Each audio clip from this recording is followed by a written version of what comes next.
panel et aussi les féliciter pour cette belle organisation. Je remercie aussi les différents participants qui sont là. Et ce que je vais présenter, c'est le thème va porter, ou le sujet va porter sur la symbolique du lait, mais le lait animal. Et aussi l'alimentation en zone rurale, plus précisément dans la zone du Ferlo.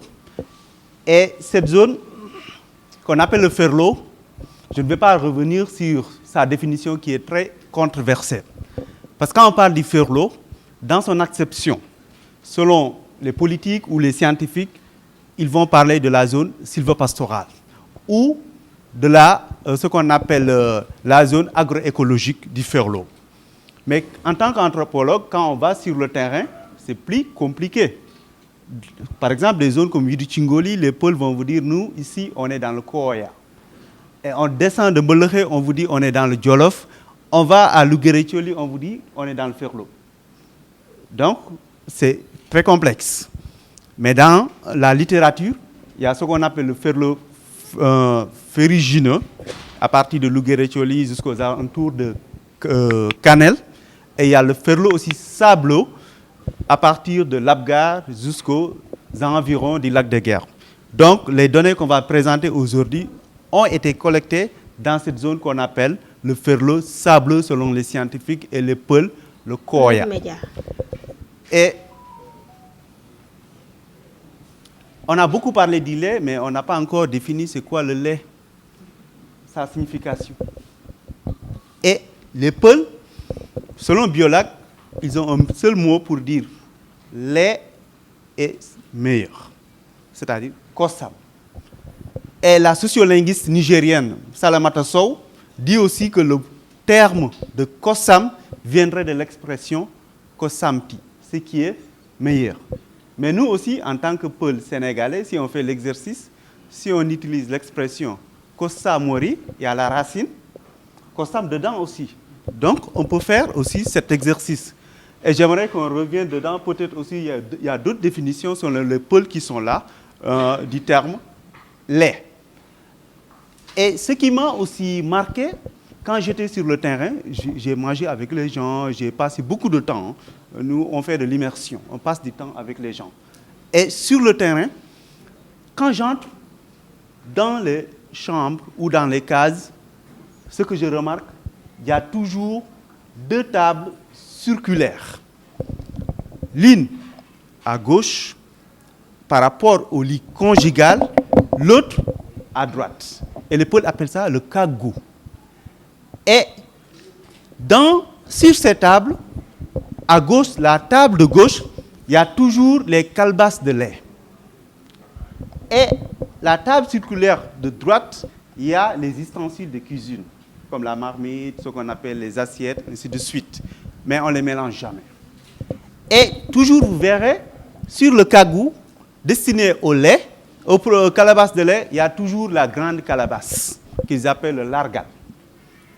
C'est dans cette calebasse qu'on met le lait frais, qu'on va transvaser sur les autres calebasses qu'on appelle les pétnirlés. Et les Peuls vous diront aussi, dans un sens figuré, celui-là, hein?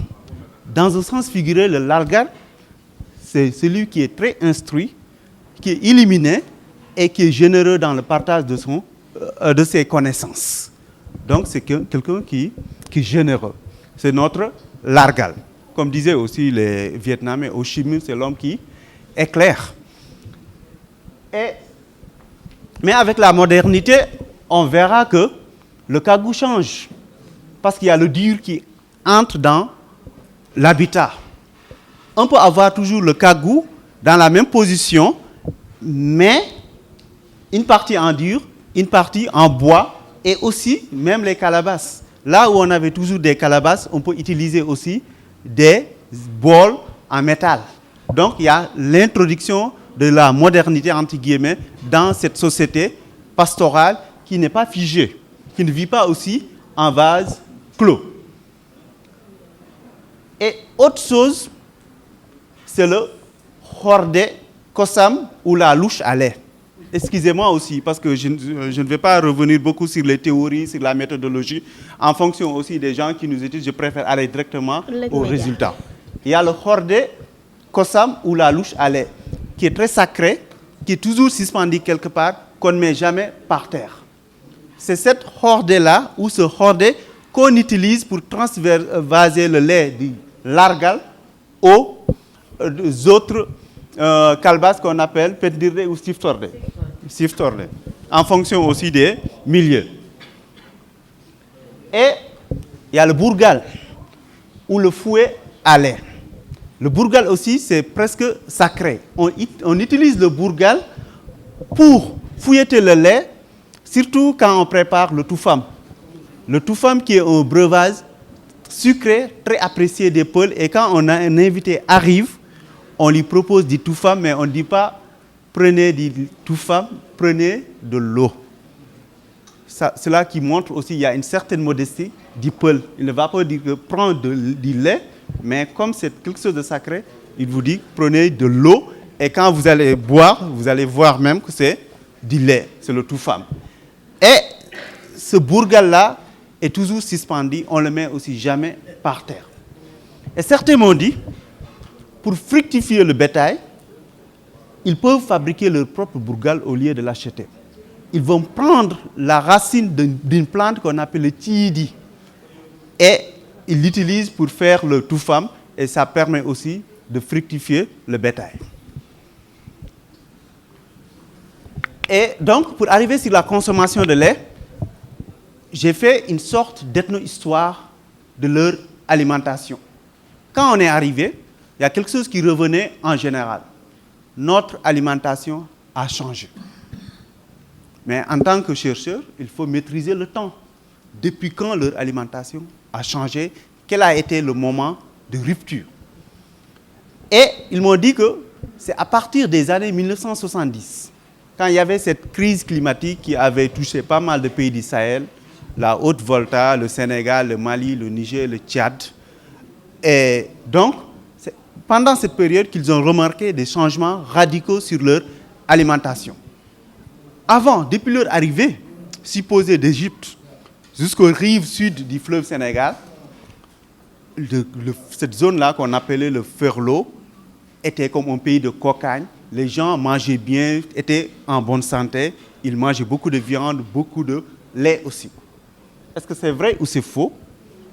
Il faut faire une sorte d'archéologie de leur alimentation. Et cela nous a permis, avec la mémoire longue, de leur demander avant qu'est-ce que vous mangiez. Et on a constaté, pendant cette période, le menu était varié. Il y avait une demi-douzaine de propositions de petits déjeuners. Et ce qui revenait aussi dans la composition des menus, il y avait toujours le lait. Par exemple, dans le Nyiri et Kossam, il y a du lait caillé ou du lait frais. Dans le Podé, il y a couscous de mil sec, lait caillé. Dans aussi, même le Tchakri, il en connaissait depuis très longtemps. Donc, au petit déjeuner, il y avait beaucoup de lait, mais pratiquement pas de viande. Et au déjeuner, c'est là où aussi un autre aliment ou produit laitier entre en jeu. C'est le beurre de lait. Certains l'appellent aussi l'huile de beurre de lait. Mais les Peuls appellent ça nebam sirme ou nebam naï. Et là, pratiquement, au déjeuner, il y avait toujours ce produit. Le nebam naï était présent, qui est différent aussi du nebam ketchup. On va y revenir. Donc, dans presque tous les plats, il y avait le lait qui était présent.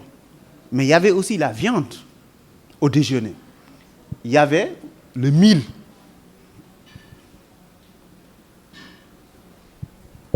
Au dîner, ce qu'on constate, il y a le lait frais qui entre en jeu avec le couscous. Et aussi, de temps en temps, très peu de lait frais, mais beaucoup de kosam irdam, le lait frais. Et on constate aussi, pratiquement, ils ne consommaient pas la viande le soir. Hier, quand je suis arrivé, j'ai vu tout au long de la route pas mal de dibiteries. Je me demande, c'est leur alimentation qui a changé, ou ce sont mes parents Wolof, Sérère qui sont là, qui consomment le dibi. Ce serait intéressant de faire une étude sur le profil des consommateurs de dibi, parce que les gens que j'ai interrogés, avant, ils ne consommaient pas beaucoup la viande le soir. Et en transhumance aussi, mes parents étaient toujours accompagnés d'un aliment fétiche qu'ils appellent le njorni. Mais quand ils consommaient le njorni, il y avait toujours du lait. Mais ce njorni, jusqu'à présent, on le trouve dans les foyers. C'est pourquoi je l'appelle un aliment fétiche. Parce que c'est un aliment qui ne s'abîme pas vite, qu'on peut conserver pendant très longtemps. Et avec l'évolution, ils nous ont dit que c'est en 1973. Ils appellent ça aussi Fatara ou Hitande Bonde, la pire année. Et j'ai regardé dans la littérature, aux archives nationales, effectivement en 1973, il y avait cette crise climatique. Et dans cette zone-là, elle était plus dévastatrice. Parce qu'elle était à hauteur de 80% par rapport au Saloum ou à la Casamance, où c'est environ 20%. Donc, ce qu'ils ont dit dans la mémoire langue s'avère juste parce que la littérature l'a montré. Et c'est à partir de cette période on a vu beaucoup de changements dans leur alimentation. Ils ont commencé à abandonner progressivement, pas l'élevage, mais l'agriculture, et aussi à faire un élevage à outrance de petits ruminants, en l'occurrence les chèvres et les moutons. Maintenant, si on fait peu d'agriculture, on vend les jours de Louma, de Douguéré, le jour de marché, les petits ruminants, et on achète de la nourriture. Et beaucoup de riz, beaucoup d'huile, ainsi de suite. L'alimentation a commencé à changer à partir de cette période. Et quand on a regardé actuellement ce qu'ils mangent, on a vu dans les campements, parce qu'avec l'avènement des forages dans les années 50, l'habitat a un peu changé. Maintenant, il y a eu ce qu'on appelle les bourgs qui se sont constitués autour des forages, où on trouve les commerces, les bases des eaux de forêt, les postes de santé, ainsi de suite, et aussi ce qu'on peut appeler les campements qui sont un peu distanciés par rapport aux forages. Avant, c'était dans un rayon de 15 km, mais depuis quelques années, avec l'arrivée des projets comme Paza, Lumakaf, le PIDC, on est en train d'intensifier le maillage de ces forages. Mais au niveau des bourgs, on voit que les gens maintenant boivent du café Touba, du lait en poudre qui entre maintenant dans leur quotidien.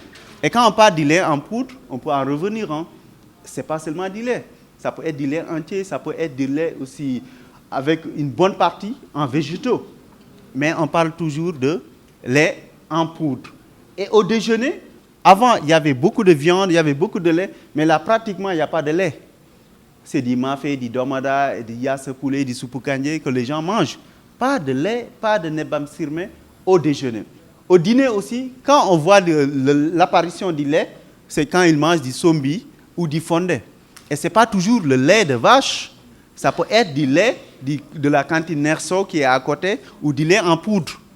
Donc la diminution de la consommation de lait a diminué dans cette zone.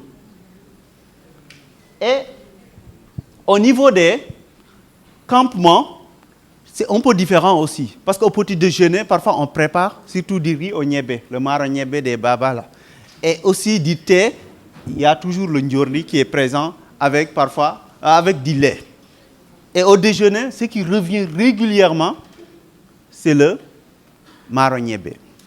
Régulièrement, dans les campements, c'est le maro niébé, parce que le niébé est plus facile à conserver, et c'est les jours de marché qu'ils vont, et les 2 jours après, ils peuvent avoir des produits frais, et parfois le reste, c'est difficile de conserver les produits.